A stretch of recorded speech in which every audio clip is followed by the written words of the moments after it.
Salam dan bahagia, saya SD Pangganti, guru SMA Negeri 4 Muara Teweh dari Kabupaten Barito Utara, Provinsi Kalimantan Tengah. Pada kesempatan ini akan mengetengahkan praktik baik yang saya lakukan dengan media pembelajaran IKIKO bersama peserta didik kelas 11 di SMA Negeri 4 Muara Teweh. Semoga menginspirasi Bapak dan Ibu guru hebat Indonesia. Selamat menyaksikan. Selamat siang anak-anak semuanya. Siang. Baik. Kita belajar apa hari ini? Ikatan ion ya. Baik, terima kasih. Silahkan salah satu dari kalian untuk memimpin kita dalam doa. Baik teman-teman, sebelum kita memulai pembelajaran kita hari ini, mari kita belajar mari kita berdoa sesuai keyakinan kita masing-masing. Berdoa dimulai.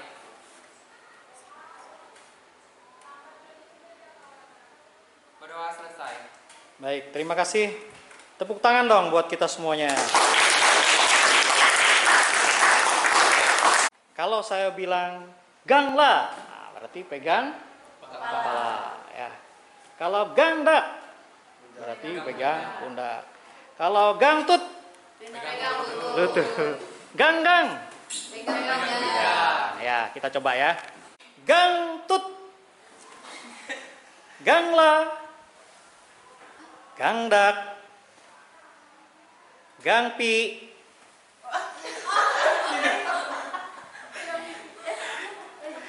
Gangla. Gangdak.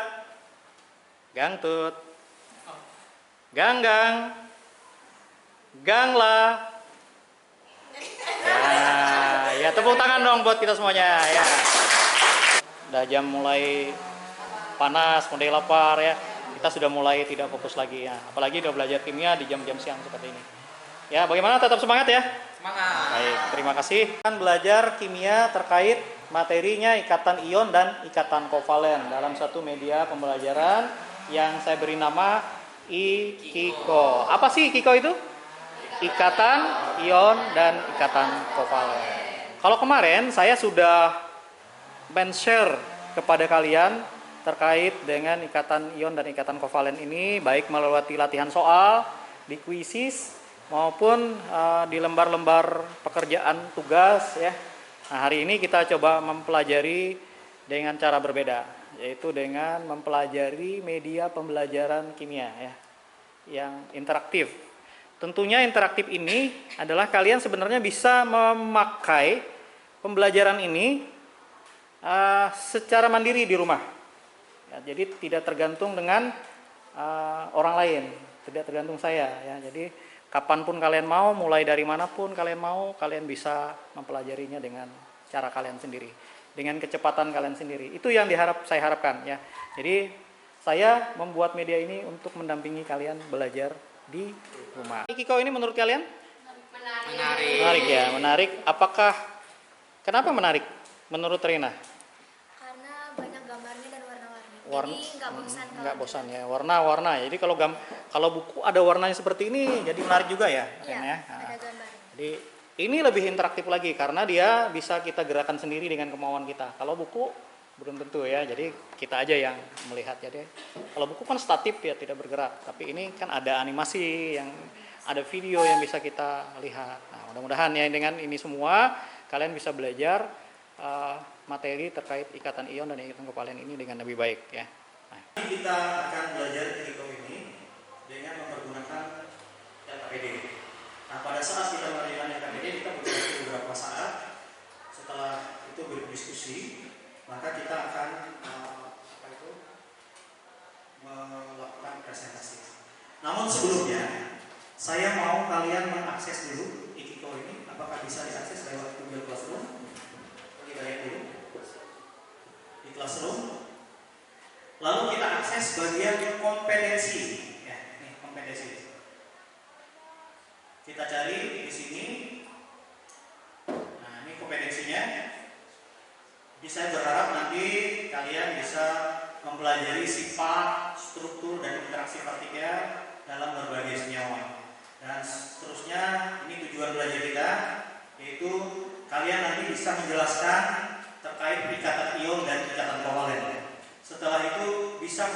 definisi ikatan pada unsur-unsur yang bereaksi dan mampu menggambarkan struktur Lewis. Nah, selanjutnya ada yang namanya profil. Nah, ini saya berharap nanti profil pelajar Pancasila ini bisa ada pada kalian. Jadi pelajaran ini juga berharap kalian bisa mandiri, bernalar kritis dan juga kreatif. Nah, di sini saya mau kalian akses ini dulu, yaitu terkait video bagaimana sebenarnya pembuatan senyawa NaCl. Saya akses dari sini ya. Nanti kalian coba lihat dulu. Aku kayak pakai SpayLater ya. Caranya buka aplikasi ShopeePay, scan kris. Yuk kita ke mall. Ya kita lihat dulu, kita nonton video dulu. Satu lagi nih, berkah dari pesisir yang disediakan oleh laut. Minyak, garam, dan untungnya sekarang ada teknologi yang membuat petani garam bisa memanen garam sepanjang tahun. Selain itu, plastik ultraviolet dengan bentuk prisma ini panasnya lebih stabil dan tahan angin. Kalau kata petaninya, dengan rumah prisma ini dalam 1 tahun bisa menghasilkan garam 5 kali lipat dibandingkan dengan tambak garam yang biasanya. Hebat kan? Nah, yang penasaran? Yuk kita intip cara bikin garam di dalam rumah prisma ini. Mulainya dari sini nih. Air laut sengaja dialirkan menuju bunker atau penyimpanan air. Di sini airnya disebut dengan istilah air muda. Kemudian air muda dipompa menuju kulir agar kotoran mengendap dan air menjadi lebih bersih. Setelah dari kulir, baru deh air yang sudah bersih masuk ke dalam rumah prisma. Melalui proses pemanasan, air muda akan berubah menjadi air tua. Proses ini berlangsung selama musim kemarau.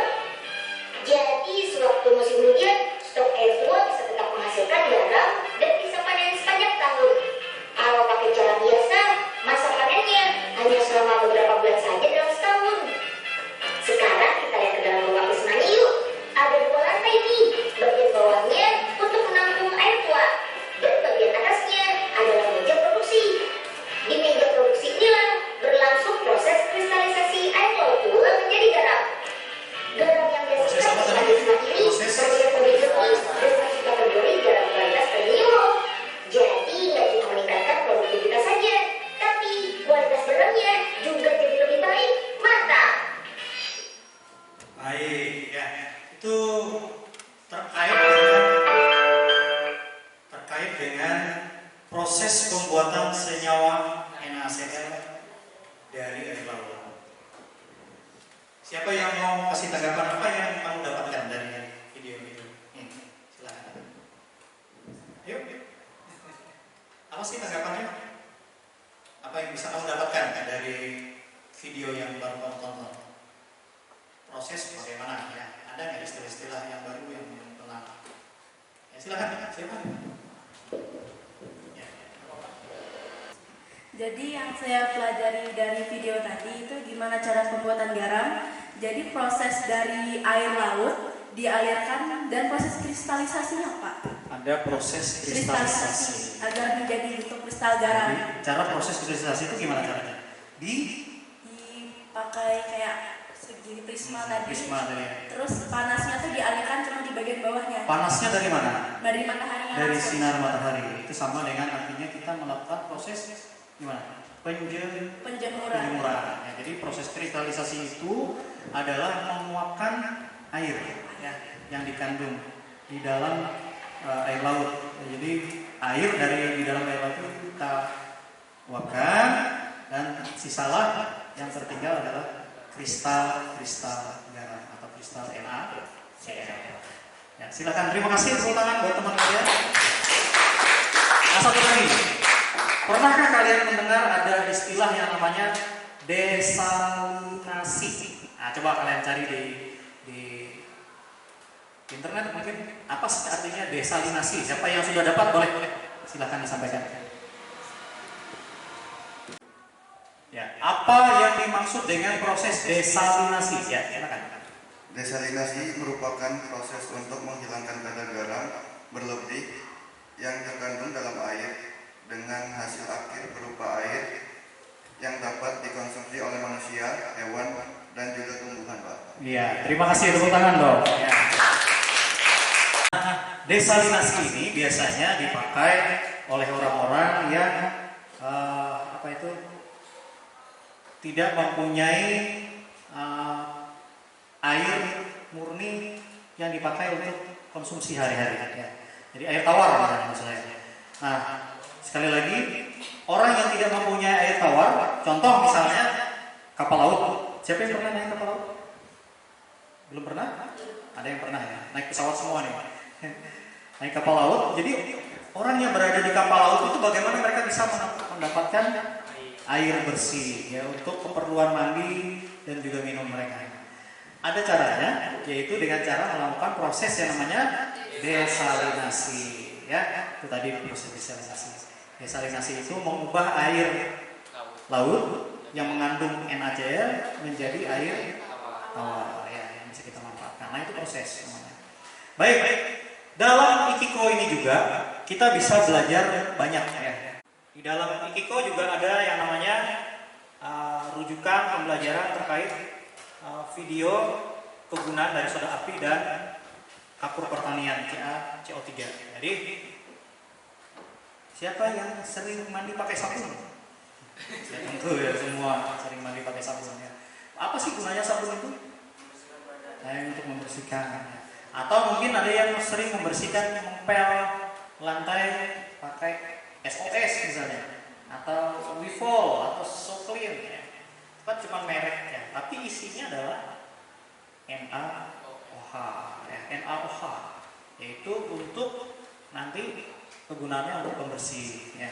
Nah itu ada di dalam kegiatan pembelajaran kita hari ini ya. Habis itu nanti kalian juga bisa melihat bagaimana sih penggunaan kapur pertanian. Jadi kalau di pertanian kita mau membuat tanah yang sudah asam, terutama di Kalimantan Tengah ini, tanahnya asam karena sebagian besar dari gambut. Kita bisa mengolah tanah tersebut dengan meningkatkan kebasahannya supaya tanah tadi tidak asam. Nah, kapur ini suasananya netral, suasananya basah. Jadi dengan ditambahkan kapur, maka suasana tanah tadi akan netral ya. Jadi itu sebabnya penambahan kapur pertanian ini secara khusus di luar sana mereknya namanya Dolomit dan sebagainya macam-macam ya, itu bisa bermanfaat bagi kita. Nah, baik itu dulu. Saya mau kalian membantu kelompok dulu ya, 3 orang ya. Jadi dalam satu meja 3 orang dan setelah itu ya silakan ya dibentuk kelompok dulu dan dibuat 3 orang.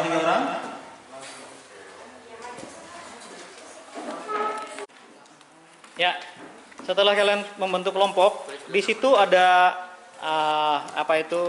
pertanyaan dan arahan bagaimana kalian bisa mengerjakan lembar kerja peserta didik ini ya.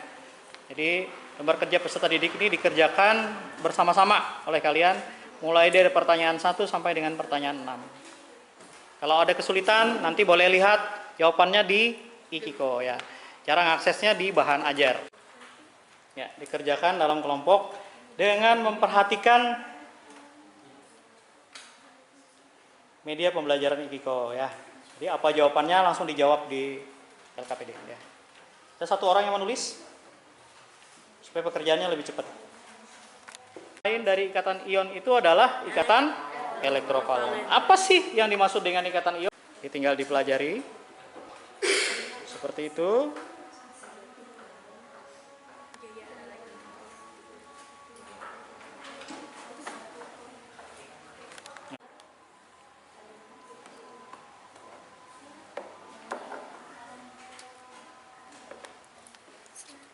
Yang mana Riz? Ya, itu dipijitnya dari sana aja.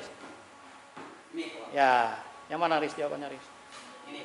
Nah, pijit Riz. Benar ya.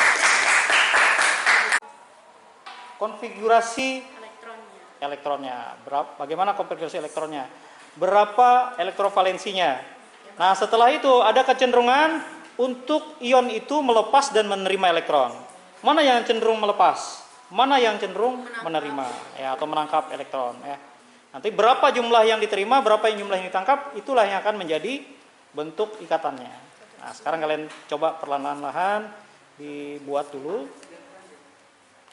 dicermati dulu pembelajarannya. Ya, tentu LKPD ini akan menuntun kalian lebih banyak lagi. Kalau kita lihat CA ini punya elektrovalensi berapa nih? CA. Elektrovalensi CA. CA kan punya nomor atom 20. Elektrovalensinya berapa? 2 ya.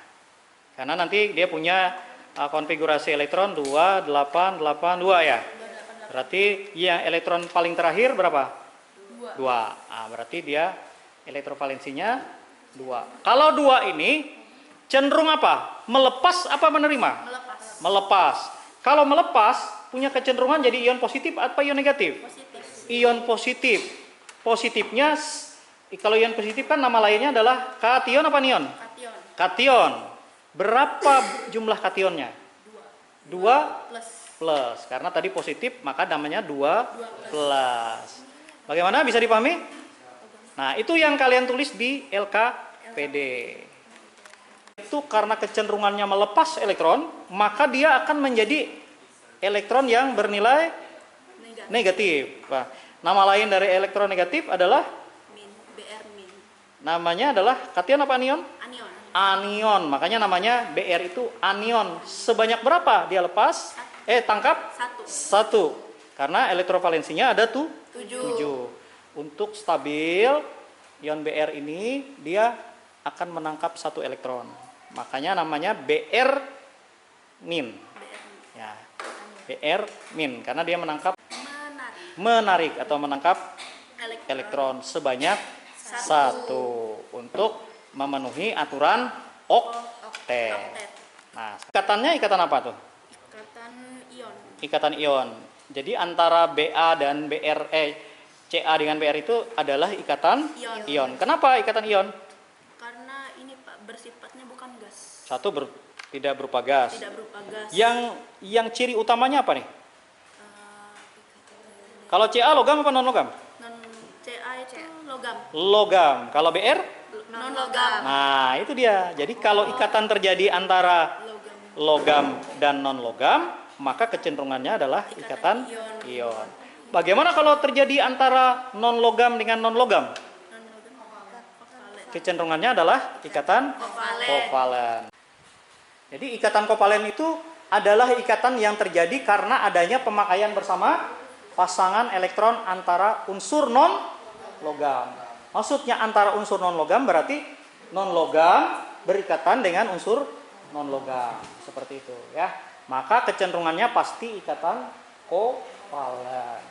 Kami dari kelompok 1 yang beranggota kelompok, saya Reja Danaka, saya Putri Marina, Dan saya Asyida alias Safira.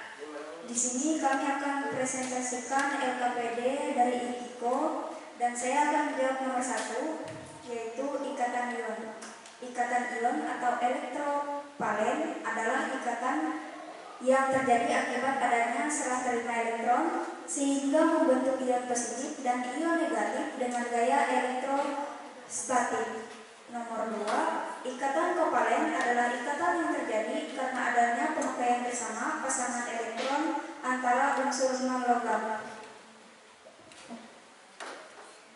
Di sini saya akan menjawab pertanyaan nomor 3, yaitu konfigurasi elektron dari Ca20 adalah 1s2, 2s2, 2p6, 3s2, 3p6, dan 4s2. Elektron valensinya adalah 2. Jenis unsurnya yaitu logam.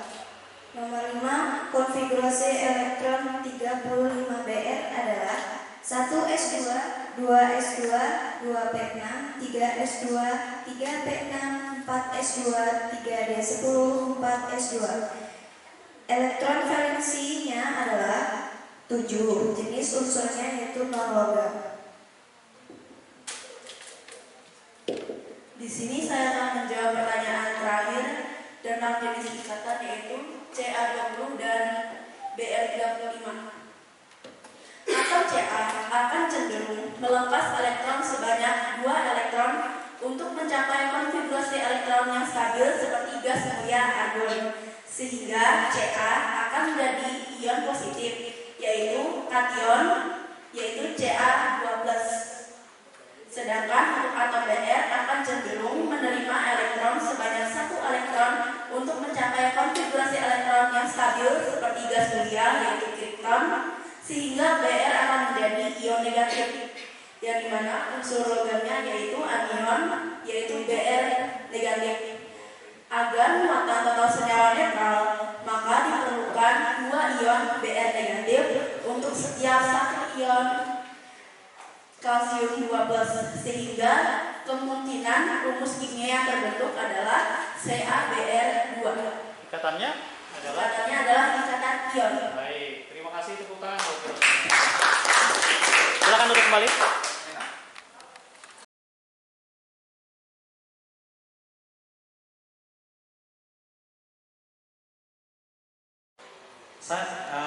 Jadi dari hasil LKPD IKIKO ini Bapak lihat kalian sudah bisa jawab dengan baik ya.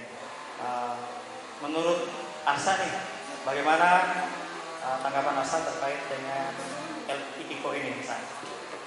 Menurut saya cukup seru ya Pak, soalnya banyak materinya. Dan pertama tuh sebenarnya kami bingung cara menjawab ini gimana, tapi karena ada IKIKO, jadi kami buka bahan belajar dan ternyata di situ banyak jawaban-jawaban terkait LKPD ini. Jadi IKIKO itu sendiri sudah ngarahin jawabannya ke LKPD itu. Ini terkait dengan LKPD ini. Apa kesulitannya mengerjakan LKPD ini? Siapa nih namanya? Deca apa gimana? Putri dulu. Ini bagian sulitnya ini menentukan ini Pak. Jumlah ion ya. Jumlah ion. Tapi dengan IKIKO ada kemudahan nggak? Ada Pak. Bagaimana nih? Jadi dari IKIKO ini kita mendapatkan tahu ion ini dari mana Dapatnya dari mana? Berapa jumlahnya diperlukan ya? Dan tentu saja IKIKO akan mengarahkan.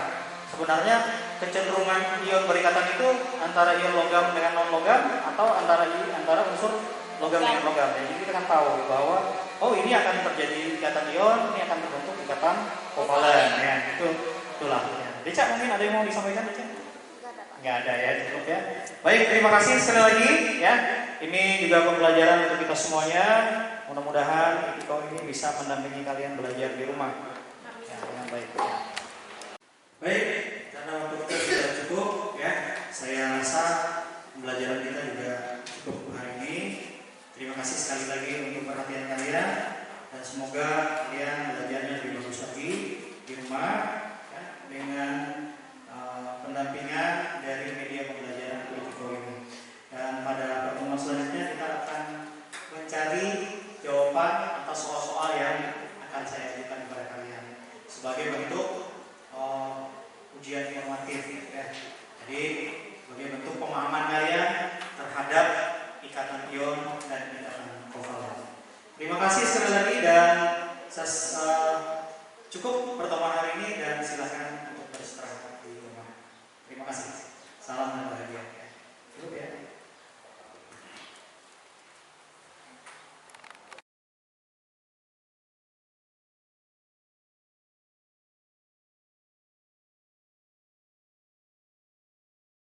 Terkait media pembelajaran IKIKO yang saya pernah buat Pak.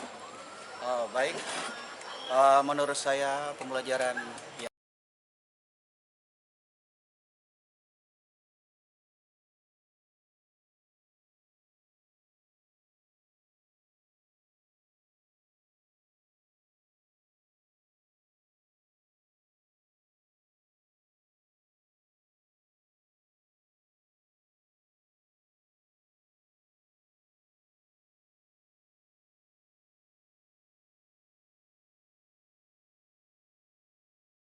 Bagaimana tanggapan Pak Haji Aspiranto terkait penggunaan media pembelajaran IKIKO Pak yang sudah saya buat Pak? Alhamdulillah sangat baik Pak SD. Kalau kita lihat kontennya itu anak-anak kan belajar sambil bermain. Kalau kita lihat juga di dalam IKIKO itu ada beberapa pilihan termasuk materi, kemudian ada uji kompetensinya, ada gamenya, dan juga ada tempat tempat anak-anak sambil bermain. Bagi saya untuk Ikiko itu luar biasa. Itu sebuah materi yang dimana siswa bisa belajar sambil bermain. Katakanlah misalnya contohnya adalah saat anak-anak diberikan materi tentang ikatan ion. Siswa di sana juga diberi simulasi dan juga ada link untuk YouTube-nya.